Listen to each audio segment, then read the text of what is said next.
Imagine waking up one morning walking into town, and everyone is dancing, not for fun, not for music, but because they literally can't stop. Welcome to the dancing plague of 1518, the world's worst dance party. It's July 1518 in Strasbourg, part of the Holy Roman Empire.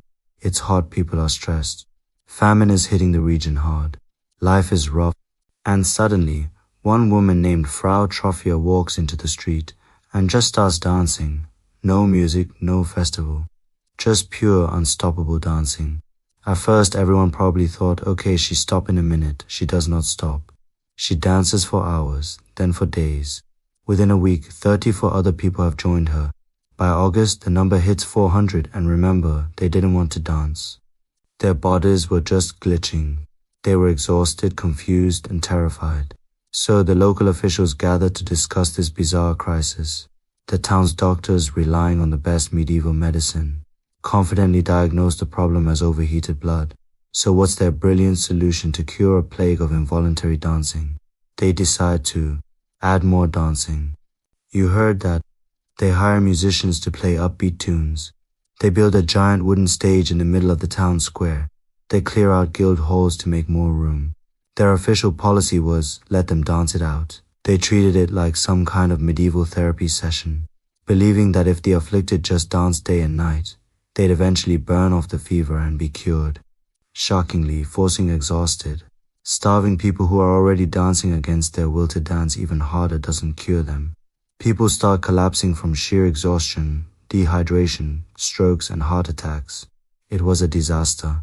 At its peak, it's believed that up to 15 people were dying per day. But the dancing still doesn't stop. So what was actually going on? Historians today have a few theories, but the leading one is that it was a case of mass psychogenic illness, also known as mass hysteria. Think of it as a psychological chain reaction. The people of Strasbourg were under extreme stress from famine, disease, and poverty. This intense, prolonged trauma, combined with widespread superstitious beliefs, could have triggered a physical response on a massive scale. It was a societal breakdown manifesting as a physical one. But at the time, no one understood psychology or stress-induced conditions.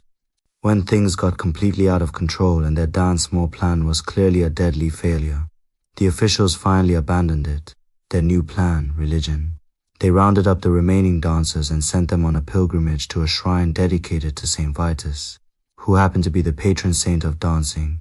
They prayed for a miracle to stop the curse. Slowly, over several weeks, the dancing finally stopped.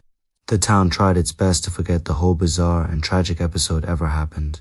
But history remembers it as one of the strangest events ever recorded, and probably the only time a government responded to a public health crisis by saying, "Have you tried more dancing?"